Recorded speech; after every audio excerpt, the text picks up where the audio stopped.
केवटी प्रखंड के शेखपुरानी पंचायत की कदमटोली में जन जागृति मंच के संस्थापक की ओर से गत वर्ष की भांति इस वर्ष भी इलाके भर के गरीब, दिव्यांग, बेसहारा, वृद्ध, कमजोर महिला पुरुषों के बीच वस्त्र व जाड़े से बचने के लिए कंबल का वितरण स्थानीय विधायक डॉक्टर मुरारी मोहन झा के हाथों कराया गया। सभी आगत अतिथियों का आयोजक ने शॉल और बुके देकर स्वागत किया और विधायक को साफ सुथरी मांग पत्र सौंपा। आयोजन स्थल पर जन जागृति मंच के संस्थापक कदमटोली निवासी अजय कुमार राय, विजय कुमार राय की ओर से स्वास्थ्य जांच शिविर का भी आयोजन किया गया, जहां सैकड़ों लोगों का स्वास्थ्य परीक्षण डॉक्टरों के द्वारा किया गया और उचित सलाह व दवा निःशुल्क देकर विदा किया गया। कुल 60 लोगों को कंबल उपलब्ध कराया गया। वस्त्र व कंबल पाकर गरीबों के चेहरे खिल उठे। इन लोगों ने आयोजकों को साधुवाद दिया। इस अवसर पर वयोवृद्ध शंभू यादव की अध्यक्षता में आयोजित कार्यक्रम को संबोधित करते हुए मुख्य अतिथि विधायक डॉक्टर मुरारी मोहन झा ने इस तरह के आयोजन और गरीबों की मदद करने के लिए अजय राय की प्रशंसा की और आगे भी सेवा भाव से इस तरह की पुनीत कार्य करते रहने के लिए प्रेरित किया। विधायक ने साफ सुथरी मांगों को बारी बारी से पढ़कर सभी के हल करवाने का आश्वासन दिया। समारोह में दिलीप भारती, ज्ञान रंजन चौधरी, मुखिया एहसान कुरैशी, राम मूर्ति यादव, नंद किशोर यादव, मोहम्मद फिरोज, अतुल कुमार राय सहित बड़ी संख्या में लोग मौजूद थे। हमारे बंधुगण सामने उपस्थित इस पंचायत की माताएं, बहनें और सामने बैठे हमारे नौजवान साथियों, अभिभावकगण, आप सबों का इस कार्यक्रम में मैं हार्दिक अभिनंदन और स्वागत करता हूं। निश्चित रूप से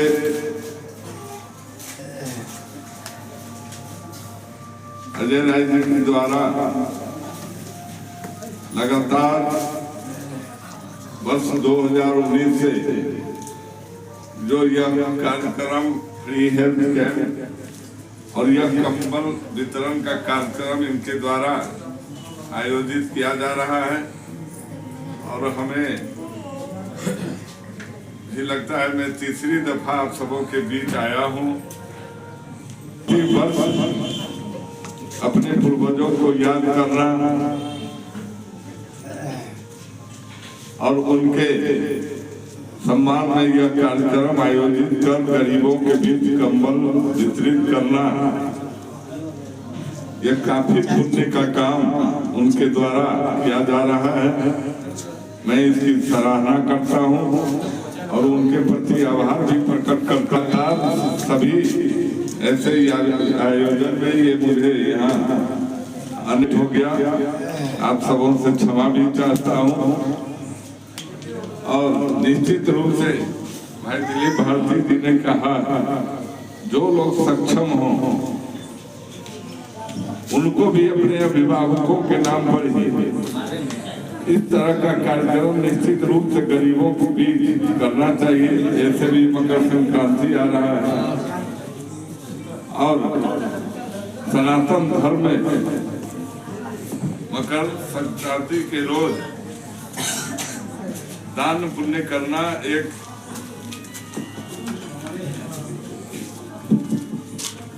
दान पुण्य करना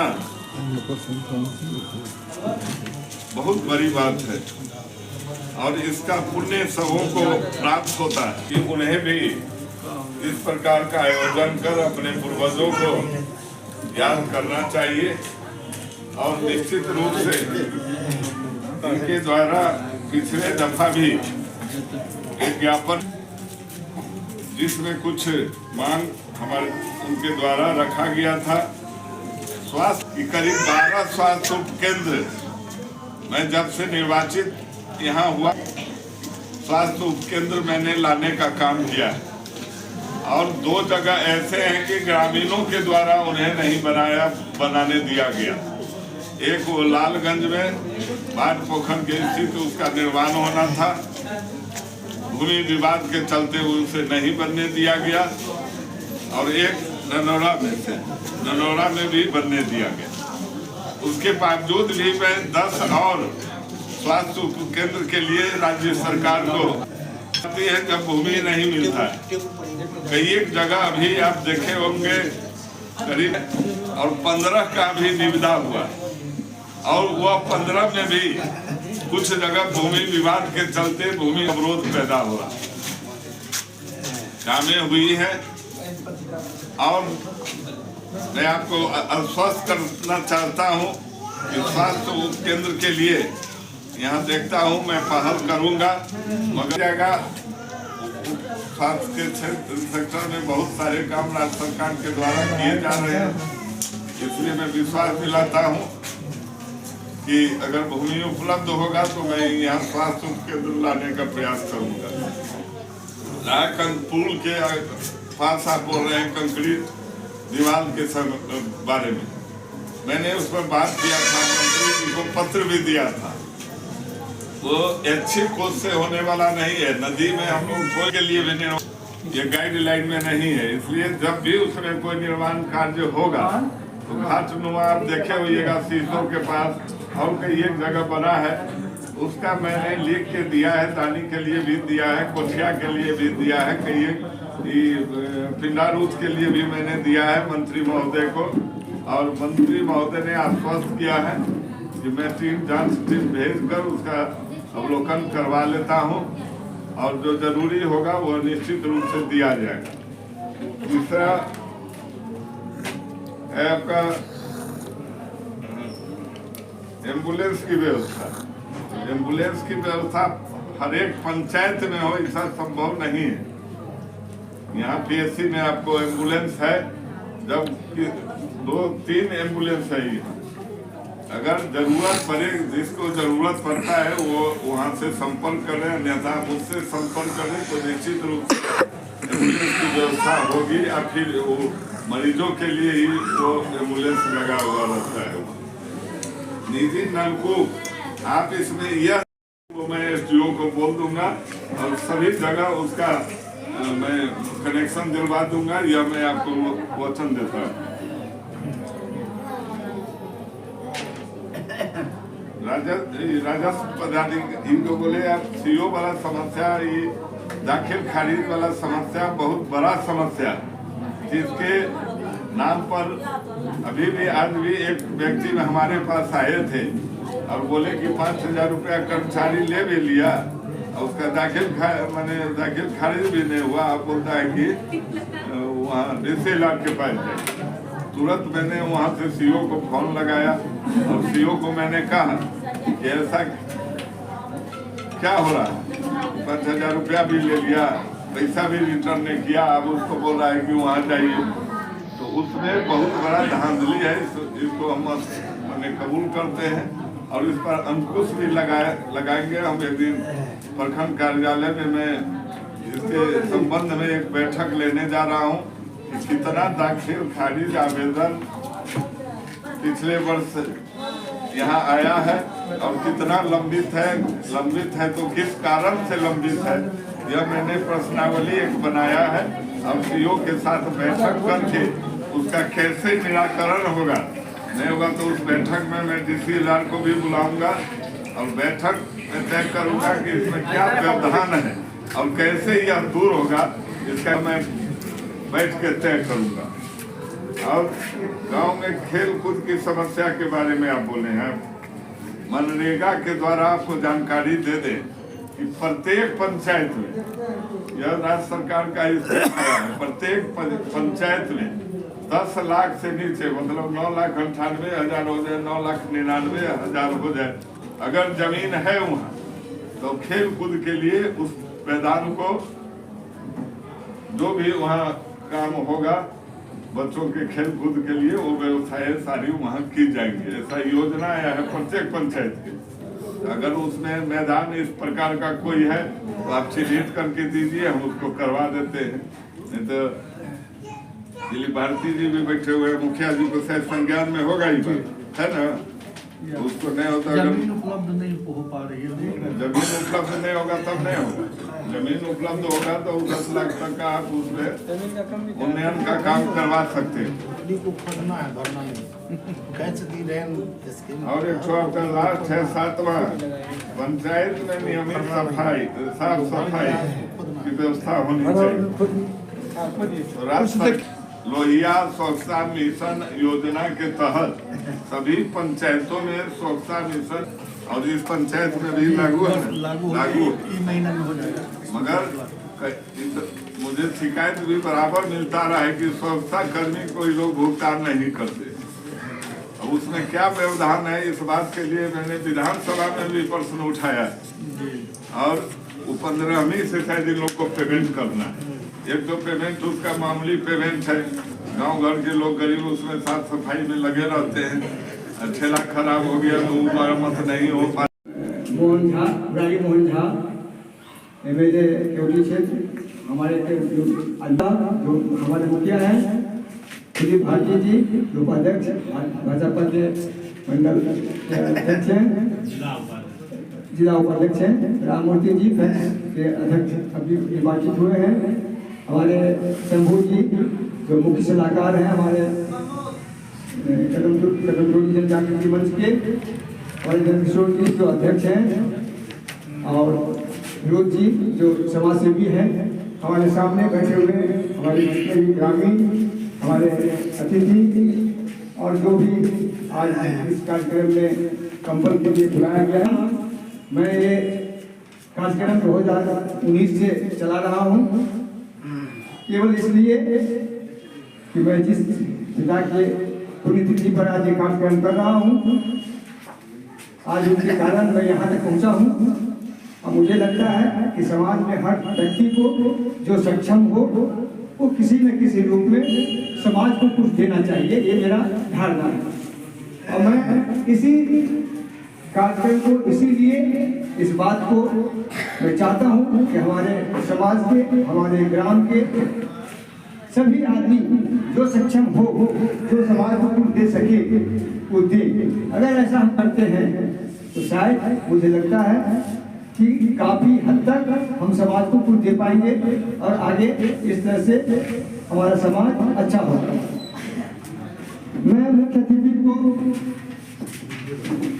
पिछले साल भी कुछ कार्यक्रम के रूप में बताया था, मैं उन्हें पेपर भी दिया था। हमारे जितने भी प्रशासनिक के लोग हैं उन्हें भी मैंने पेपर दिया था। श्रीमान,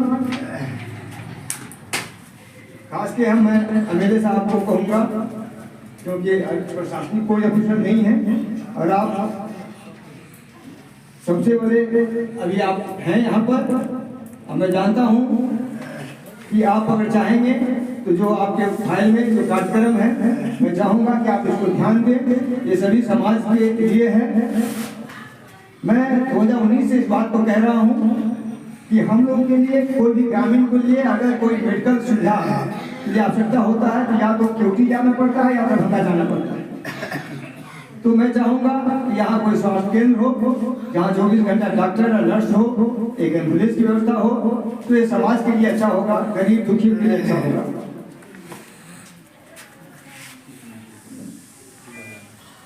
मैंने सर आपको कहा था कि नदी पर जो ब्रिज है उसके नीचे अगर 4 फुट अगर कंक्रीट की दीवार हो तो यहाँ से लेके मगरपुर तक 4 फीट अगर पानी जम जाएगा तो हमारे किसान को फायदा होगा, मवेशियों के लिए फायदा होगा, एवं जो जल स्तर नीचे कम हो रहा है उसमें भी फायदा होगा, क्योंकि नलकूप यहाँ सूख रहे हैं। अगर ऐसा होगा तो 1 किलोमीटर पूरब और 1 किलोमीटर पश्चिम तक जो भी नलकूप है वो सूखेगा नहीं। और ये भारत सरकार का ही नहीं, पूरे विश्व में है कि पानी का स्तर काफी नीचे जा रहा है। तो मैं भी चाहता हूँ कि अगर ऐसा होता है तो ये बहुत बड़ी कार्य होगा। सर, पंचायत में जो जितने भी नलकूप हैं वो किसान के लिए जो बोरिंग की व्यवस्था के लिए बात किया था, मैंने आपको भी कहा था, पिछले बार जेई साहब आए थे और मैंने एसडीओ साहब को लेटर लिखा था जिसके संदर्भ में उन्होंने पास कर दिया। लेकिन दुख के साथ कहना पड़ता है कि अभी तक वो जो बोरिंग के लिए व्यवस्था थी, बोरिंग में जो बिजली लगना था नहीं लगा है। तो मैं चाहूँगा कि सर आपके ध्यान से ये होनी चाहिए।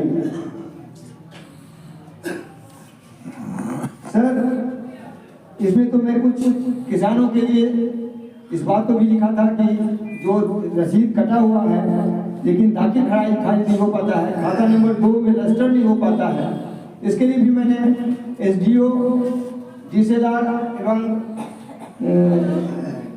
मैंने तो सेक्रेटरी को भी लिखा था, लेकिन पाठक साहब को भी लिखा था लेटर। लेकिन मैं चाहूँगा कि इस पर अगर ब्लॉक स्तर पर भी जो यहाँ के कर्मी हैं जो इसको देखते हैं, मैं कहना चाहता हूँ कि वो पैसा की बात करते हैं। गरीब दुखिया कहाँ से पैसा दे? जमीन उनके पास है, रसीद उनके पास है, लेकिन खाता में 2 में नहीं है तो नहीं होगा। गांव में खेल कूद की व्यवस्था होनी चाहिए, जो कहीं कुछ नहीं है, बच्चे पढ़ लिख तो लेते हैं कहीं जाके, लेकिन खेल कूद की व्यवस्था नहीं होगी तो विकास जो होता है वो संभव नहीं होता है। मैं चाहूंगा, काफी लेट हो गया है, पूज्य पिताजी के स्मृति जन सेवा का काम करते हैं। कंबल वितरण, साड़ी वितरण, और कई बार तो हमने देखा कि इन्होंने पूरा परिवार मिलकर रक्तदान किया। इस उपलक्ष्य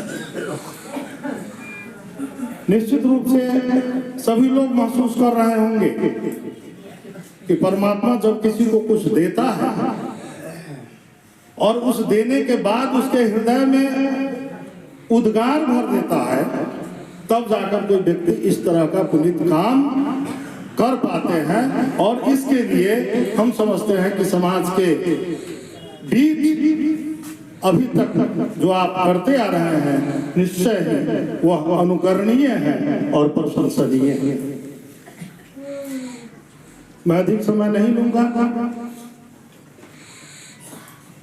इस उपलक्ष्य स्वर्गीय श्री पूरन राय जी को श्रद्धांजलि समर्पित करते हुए परमात्मा से प्रार्थना करूंगा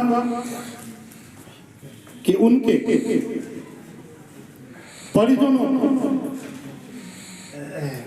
जीवन में यूं ही खुशियां और समृद्धि कायम रखे, ताकि इसी तरह से समाज की सेवा होती रहे।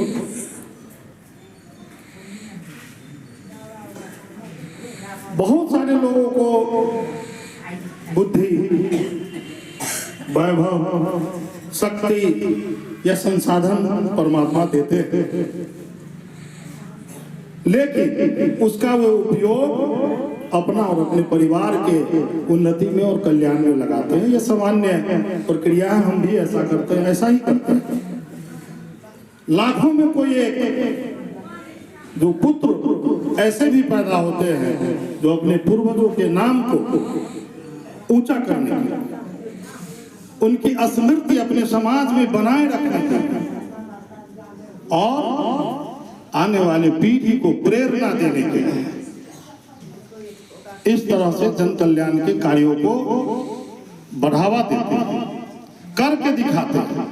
और हम आप सभी से एक बार निवेदन करेंगे कि निश्चित रूप से आज के इस समारोह में इनके द्वारा किए गए इस अनुकरणीय कार्य के लिए एक बार जोरदार ताली बजा करके अजय राय जी का अभिनंदन करते हुए एक बात जोड़ना है। जब सर्वे 1975-76 में हुआ था, उस समय के जो रिकॉर्ड ऑनलाइन किया गया है, उस जमीन का रसीद नहीं कट रहा है ऑनलाइन। जो सर्वे 1975-76 में किया गया, लोगों के नाम से खाता खुल गया, हम लोग खतियान अभी उसी को मान रहे हैं। 1905 में जो हुआ था वो शायद खतियान किसी के पास में है नहीं। खतियान की जानकारी अभी जो मैं समझ रहा हूँ 1975-76 के आधार पर ही है। मेरा लोगों के नाम से खाता खुल चुका है, खतियान मिला है, लेकिन ऑनलाइन रसीद नहीं कट रहा है उस जमीन का जो लोगों के नाम से खाता खुला हुआ है। इसका संशोधन कैसे होगा? ये कोई बहुत बड़ी बात नहीं है। कि जब मेरे नाम से खतियान में खाता है तो रसीद ऑनलाइन क्यों नहीं हुआ? जिस समय मेरा सर्वे हुआ होगा, खतियान खुला होगा, नाम पड़ा होगा, तो रसीद का उल्लेख जरूर हुआ होगा।